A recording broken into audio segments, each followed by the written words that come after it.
औज़ुबिल्लाहिमिनश्शैतानिर्रजीम बिस्मिल्लाहिर्रहमानिर्रहीम। मैं Chaudhary Afzal Derawar welfare organisation के प्लेटफार्म से आपके लिए किताब पेश कर रहे हैं जामिया तसव्वुर हयात, खुदा की रज़ा और मखलूक की फ़लाह। इस किताब के मुसन्नफ़ सोशल और पॉलिटिकल स्कॉलर चौधरी मोहम्मद अरशद सोनीपति। ये किताब हमारी रहनुमाई करती है कि मौजूदा दौर में इस्लामी तालीमात पर अमल करके हम कैसे ज़िंदगी गुजार सकते हैं और इस्लामी तालीमात की रोशनी में मखलूक की फ़लाह के लिए क्या किरदार अदा कर सकते हैं। कुरान व सुन्नत और हदीस की रोशनी में अपने माशी, समाजी, माशरती मसाइल को कैसे हल कर सकते हैं। इस किताब को कोटेशन के लिहाज से लिखा गया है। हर कोटेशन की अपनी अहमियत है। हर कोटेशन में हमारे लिए रहनुमाई का पैगाम और रास्ता है, इसलिए हर कोटेशन को बड़े गौर से आपने सुनना है। तो स्टार्ट करते हैं आज की किस्त। तो आज का चैप्टर जो हम स्टार्ट करने लगे हैं वह है समाजियात। समाजियात में सबसे पहली कोटेशन है, मुस्लिम यानी कि मुसलमान का मतलब सलामती चाहने वाला, यानी खैर ख्वाह, और खैर ख्वाही खौफ खुदा के साथ मशरूत है, क्योंकि रब ताला के खौफ का तसव्वुर इंसानों को गैर फितरी गैर अखलाकी रवैयों से ग्रेज़ा और कुर्ब इलाही का तसव्वुर मखलूक की खैर ख्वाही का जज्बा बेदार रख कर इज्तिमाई सियासी किरदार पर अक्साएगा। दर हकीकत सियासी तब्दीली ही साहले निज़ाम की तश्कील नौ का ज़रिया है।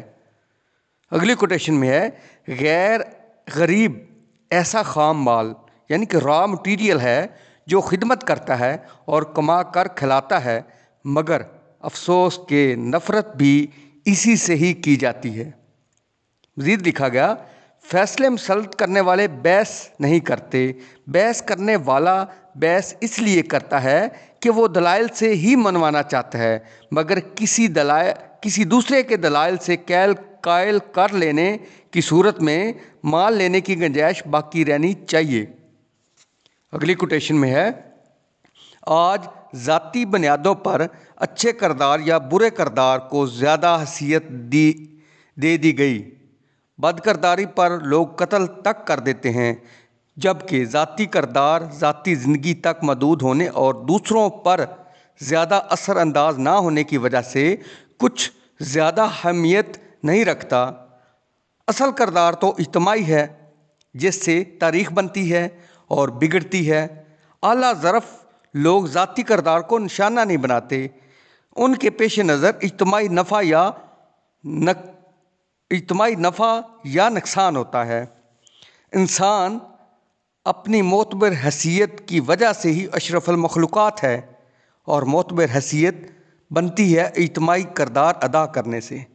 मज़ीद लिखा गया, ताकत को जुफ्त की निस्बत इसलिए ज़्यादा अहमियत दी गई, यानी कि ताक को जुफ्त की निस्बत इसलिए ज़्यादा अहमियत दी गई कि ताक अदाद तकसीम ना होने की बिना पर कम से कम तकसीम होने पर बढ़ने की अलामत हैं, और जुफ्त में रुक जाना यानी कि ठहराव है।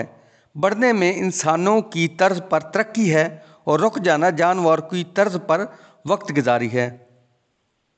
मज़ीद लिखा गया, यानी कि अगली कोटेशन में है, अगर कोई रब के नाम से मांगे तो तब क्या भीख मांगना जायज़ हो जाता है? अगर खुदा के नाम पर कोई कुछ भी मांग ले, क्या मांगने वाले को इसकी चाहत के मुताबिक दे पाओगे? क्योंकि अक्सर औक़ात इस शोबा गदागरी के पेशे की तरक्की के लिए किरदार अदा करने वाले खुदा के नाम पर मांगने का जवाब पेश करके हौसला शिकनी की बजाय उन्हें खैरात देकर हौसला अफजाई करते हैं। इसके मुकाबल ईसाईयत में यानी कि क्रिश्चियनिटी में भीख मांगना नाजायज़ है, और नाजायज़ समझकर कोई ईसाई इस मयूब पेशे को नहीं अपनाता। तो क्या भीख मांगना इस्लाम में जायज़ है? कि गदागरों की यहाँ नर्सियाँ मौजूद हैं। सफ़ेद पोश के लिए मांगना मौत से भी मुश्किल है, मगर पेशावर के लिए मांगना आसान तरीन और मुनाफा बख्श है। इस शोबा में अपाहज बच्चे व औरतें और बड़े अफराद निस्बतन ज़्यादा तरक्की पाते हैं। अगर इनमें से किसी पर तरस भी आए तो नौजवान पर आना चाहिए, क्योंकि उससे खैरात कम मिलती है, और नौजवान ने ख़वातीन वाले कपड़े पहनकर भीख मांगने का अंदाज़ तब्दील कर लिया। मज़ीद लिखा गया, यानी कि अगली कोटेशन में है, सफ़ेद पोश इंतहाई ज़रूरत के तहत मांगता है, بھیک نہیں مانگتا اور مدد مانگنا بھی اس کے لیے انتہائی مشکل ہو جاتا ہے، کیونکہ گدھا گری کے لیے ہاتھ اٹھ جانا انسانیت کا گر جانا ہے۔ اچھے لوگ وہ ہوتے ہیں جن کے عمومی رویے اچھے ہوں اور خاص لوگوں کے ساتھ اچھے رویے اچھائی کا معیار نہیں۔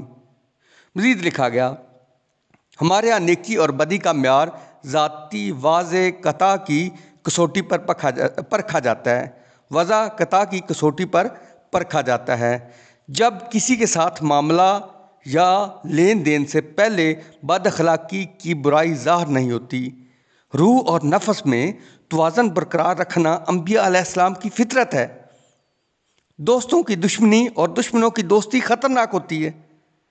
مزید لکھا گیا، کسی کی پریشانی میں اس کے کام آ جانے سے سکون ملنا اور زیادتی ہو جانے کی صورت میں اپنی غلطی محسوس ہو جانے پر دل میں شرمندگی کا احساس ہونا روحانیت کی علامت ہے، اور نیکی پر کسی کے شکریہ ادا کرنے کی بھی پرواہ کیے بغیر بے لوث نیکی کیے جانا اور غلطی سرزد ہو جانے پر معافی مانگ لینا عاجزی اور اعلیٰ ظرفی ہے۔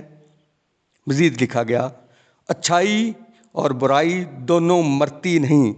اچھائی اگر برائی پر غالب آ جائے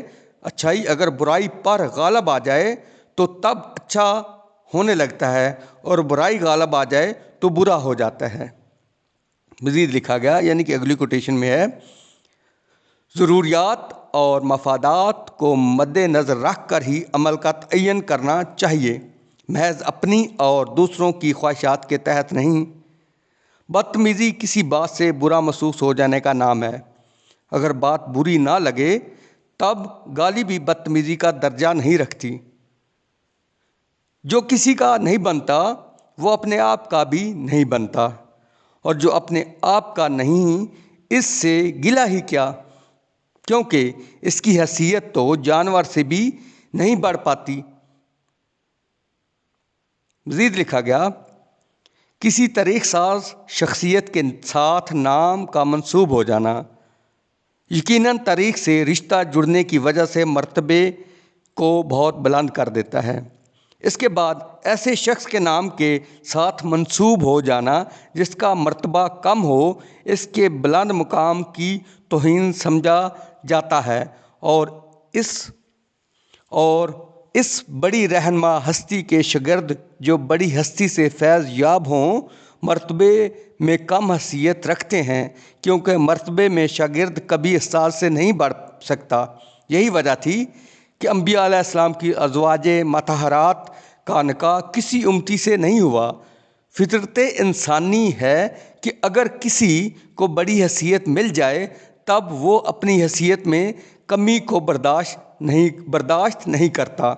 مزید لکھا گیا، یعنی کہ اگلی کوٹیشن میں ہے، گلہ اپنوں سے ہوتا ہے غیروں سے نہیں، مگر کیسی عجیب بات ہے کہ ہمارا گلہ صرف ان سے ہوتا ہے جن کو ہم غیر سمجھتے ہیں، اپنے ان سیاستدان اور منتظمین یعنی کہ آرگنائزر لٹیروں سے نہیں جنہوں نے ہمیں لوٹا۔ اگر کسی باہر والے نے لوٹا بھی تو انہی کی پالیسیوں کے ذریعے ان کی اپنی مرضی سے۔ مزید لکھا گیا، ایک دن کے گناہ دوسرے دن تک جاری نہیں رکھنے چاہیے، دوسرے دن نئی شروعات کا آغاز کرنا چاہیے، معاف کر دینا چاہیے، اور جس کو معاف کیا گیا ہو اسے بھی آگے کے لیے نیا انداز اپنا لینا چاہیے۔ یعنی کہ اگر ایک دن آپ کو گناہ کرتے ہیں تو اس کو آپ کو روٹین نہیں بنا دینا چاہیے، آپ کو اللہ تعالیٰ کی ذات سے معافی مانگ لینی چاہیے، اور جو مزید اگلے دن کم سے کم وہ گناہ نہیں کرنا چاہیے جو آپ نے اس دن کیا تھا۔ آپ اللہ سے معافی مانگیں اور گناہ کو چھوڑنے کی طرف آپ کو جانا چاہیے، تاکہ آپ کو رہنمائی ملے اور گائیڈ لائن ملے، اللہ تعالیٰ کی مدد آپ کے ساتھ شامل حال ہو۔ جاہل اسے کہا جاتا ہے جس سے اپنے گرد و نواح سماج کے نفع اور نقصان کا علم نہ ہو اور اجتماعی مفادات کو نہ پہچانے۔ انصاف سے مراد جہاں اچھے کا اچھا نتیجہ وہاں برے کا برا بھی ہوتا ہے، برے کا بھی اچھا ہی نتیجہ نکالنا آسان مندی ہے۔ مزید لکھا گیا اگر کوئی طاقتور بھی ہو اور وہ مظلوم بھی تب اللہ اس کی مدد نہیں کرتا۔ ظالم کا ظلم خدائی فیصلوں پر ہرگز اثر انداز نہیں ہوتا، اگر اثر انداز ہوتا تو وہ خاک میں نہ ملتا۔ لہٰذا غور کر لینا چاہیے کہ دنیا سے کوئی کیا لے کر جاتا ہے۔